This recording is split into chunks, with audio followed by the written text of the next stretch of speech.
What's up, comic book fans? It's the man whose ring runs on fanboy energy, the podcasting machine, the big nerd in green. It's the Emerald enthusiast of the Multiverse Musings podcast network, and today I'm going to be doing an unboxing of 3 different McFarlane DC Multiverse Gold Label figures, and that is the LexLuthor Power Suit, the Batman Dark Detective, and the Martian Manhunter Classic version. So with no further ado, let's get to it! The sides of the packaging designate that Martian Manhunter is from the DC Classic era, Batman Dark Detective is from the DC Future State story, and Lex Luthor in the Power Suit is from the DC Rebirth story. Here are the backs of the packages, and after having seen so many McFarlane figures over the last couple of years, my personal preference is for art on the back as opposed to the product shots.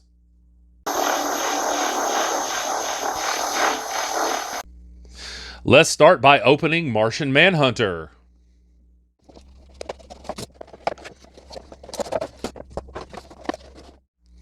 So here's the figure out of the outer package, and here he is still in the inner plastic. And with the cardboard tray, of course, there is the trading card and the peg base.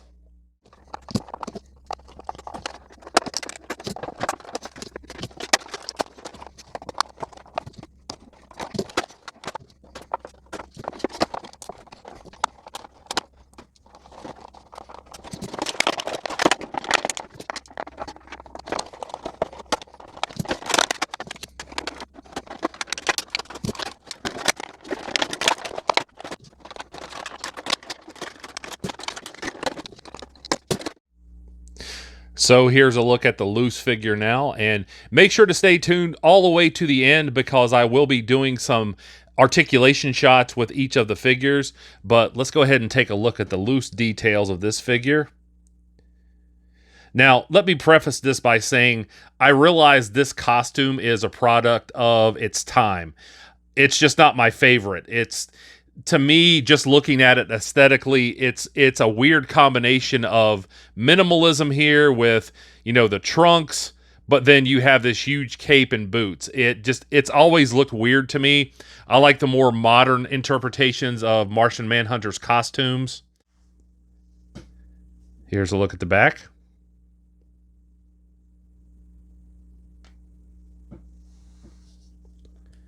Good texturing on the boots as well as the skin. The skin actually looks like skin. It's not just slick. It looks the way that, organic material is supposed to look. It's a little rough. Good definition on the quadriceps there. Of course, I always appreciate boots that are sculpted at the top. So in terms of the cape, I'm not a huge fan of these snaps or buttons, whatever you call these.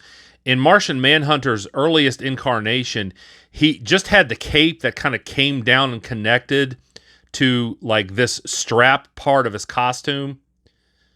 So that would have been my preference, but if they decided to include these I feel like should be metallic, and they're not, so I really feel like those could have been done better. But in terms of the cape, it's very well done.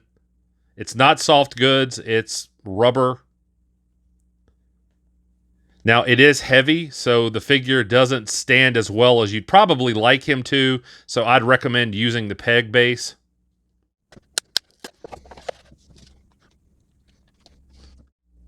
Okay, so I have him on the peg base here. Let's get a look at the head sculpt. Here's a close-up of the head sculpt, and I like the choices that were made here. The sculpting on the mouth looks really good. The jawline. I like, the ocular cavities here. They look alien. The paint application on the eyes. That looks really good. He does have this little point here. The back of the head sculpt. So I do think that encapsulates the way that Martian Manhunter looked in his early appearances in the comics.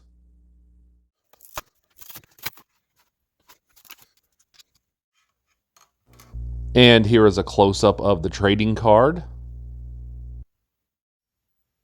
The back of the card includes a brief biography of Martian Manhunter. If you'd like to read this, go ahead and pause the video and do so now. Let's take a brief look at the articulation now. He has double jointed knees, You can see the pegs there. You can get his leg to go up that far. Good pivoting here at the ankles. You can get them to point straight down for a flying pose. He has the midfoot hinge.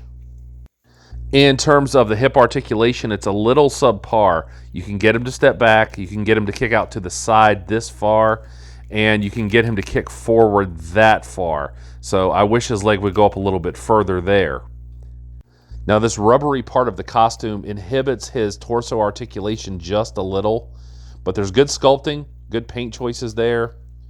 You can see he has the butterfly joints here on the arms, 360 degrees of rotation. Be careful with the cape, but as you can see, you can get his arms to go out very far to the sides.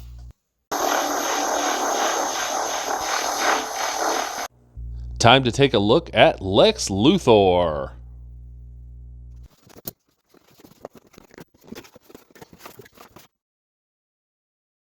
Here is the figure free of the outer packaging, but still in the inner plastic. And here is the cardboard tray with the trading card and the flight stand.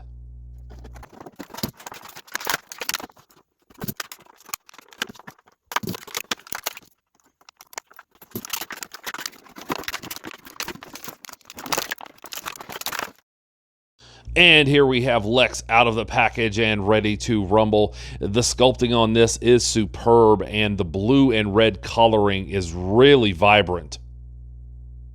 So the symbol on the chest is really clean, and McFarlane really nailed the likeness of Lex Luthor with this head sculpt. I really appreciate the detail of the bone structure as well as the texturing on the skin. The head looks very lifelike. Unfortunately, the articulation is a little limited. As you can see, when I try to turn the head to either side, it just wants to snap back. You can get him to look up pretty well, so I do appreciate that.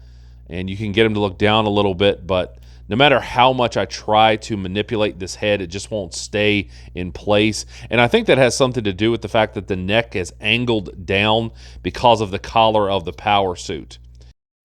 But you can tilt the head up a little bit, and with the cocked eyebrow, it gives him a very judgmental expression, which is fitting for Lex Luthor. This figure has an edge in articulation over other McFarlane figures. You can see just how far you can get his leg to go up, and I wish all McFarlane figures had that level of articulation. You can get him to step back considerably, and again, I'm really impressed by that. And not only can you get him in a great side kicking pose, you can actually get him into a full split. So we know McFarlane can do this. I just wish that this were standard leg articulation on all of the DC Multiverse figures. So there's also good articulation here on the torso. You can see that it swivels and pivots side to side. These armor pieces above the deltoids do inhibit the arm articulation just a little, although they are pliable. But be careful that you don't do articulation with too much force. You don't want to damage those. But you can get the arm to go around 360 degrees. There's the bicep swivel. And you can get the arms to go out pretty far to the sides. So I've got to say I'm very impressed with the articulation on this figure.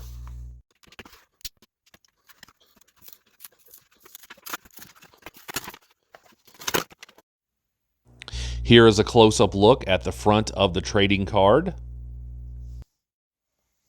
Here's the biography of Lex on the back. If you'd like to read this, go ahead and pause the video and do so now. Here is Lex on the flight stand, and this looks magnificent. I really wish this was standard issue for every flying character. Here I've placed the flight stand around the figure's legs, so there's a couple of different ways to go about using this flight stand, but all of them give the figure a really dynamic element.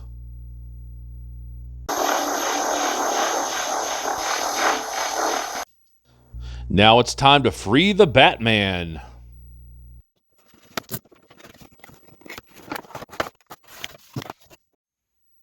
Here's the figure in the inner plastic as well as the cardboard tray with the trading card and the peg base.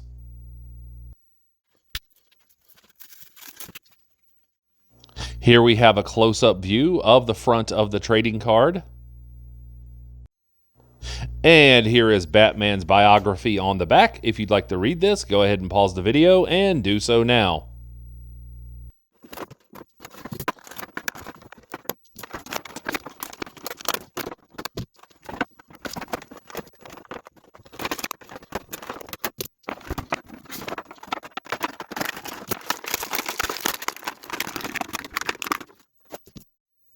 And here we have Bruce Wayne in a very different type of Batman costume, although I do like it.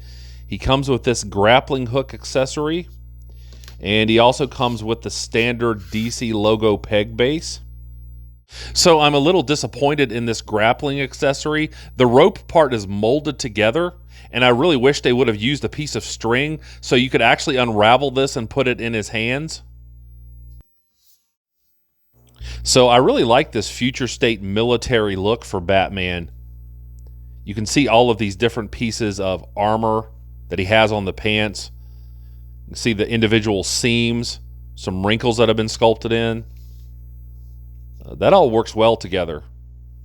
I like these segmented pieces of body armor on the torso. I'm not a huge fan of this symbol, but that is accurate to the comic. I really appreciate these pouches that are on his hips. I love the gold paint choice for the utility belt. I like that armor piece on the back. So let's get a close-up of the head sculpt now. So this head sculpt is very detailed. I like the aesthetics on this cowl. It's a little different, but I think it works. You can see the beard stubble there. I like the expression. Lots of intricate line work on this cowl. So you can see how well the ears have been sculpted here. They look very realistic. And as far as the ears on the cowl, I like the length of these. They're not too sharp. But yeah, I really appreciate all the work that's been done here. So if you buy this figure, it will certainly look good in your display. So the neck joint on my figure seems especially tight. I think you can hear the sound the plastic is making as I try to turn it. Now I can get him to look up freely and down pretty well, and there is some head tilting, but I get a little nervous trying to turn his head side to side because I don't want to damage the figure. So I hope that's not the case with yours. As we look at the rest of the articulation, the legs are a mixed bag. Now, as you can see here with the foot, he has this like armor piece over it, so it's a little bulkier than usual, but it does pivot well side to side. He does have the midfoot hinge. You really can't get it to move back all that well as far as the ankle joint goes. He does have the quadriceps swivel. The other two don't, so I do appreciate that. The double jointed knees go up this far, so I appreciate that. The issues really come in the hip area. You can only get him to kick out this far forward. And again, it's that hip piece that is the issue. But with a character like Batman, who's based in martial arts, you really want to be able to get him in dynamic kicking poses. Now, you can get him to step back, and I appreciate that. But again, when it comes to the side kicking poses, not only are the hips tight, you've got to worry about possibly damaging parts on the belt. As far as the torso goes, you can get him to rock back that far. He does pivot side to side. You can get him to crunch forward. There's a pretty big gap back here, but it doesn't look bad because you have this armor piece covering part of it. And there's a little bit more articulation in the arms than I expected. He has the bicep swivel underneath the shirt sleeve, and I didn't notice that until I got it out of the package and started to play with the figure a little bit. You can see he has the butterfly joints in the shoulders. You can get his arms to go up that far. You can get them to go backwards. 360 degrees of rotation. Good movement in the wrists here, although he could have used an extra set of hands. You've got the one gripping hand and the one fist hand, so another set of hands would have been nice. But you can get his arms to go backward this far, so you can get him into a good gliding or leaping pose.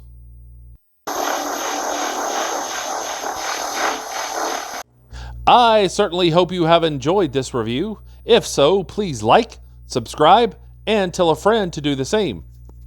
Stay tuned for some articulation shots, and also remember to catch me on the Multiverse Musings vidcast, available right here on YouTube. And I'll be back to the internet with more comic book related content soon. But until we meet again, this has been the Emerald Enthusiast, and thanks for watching.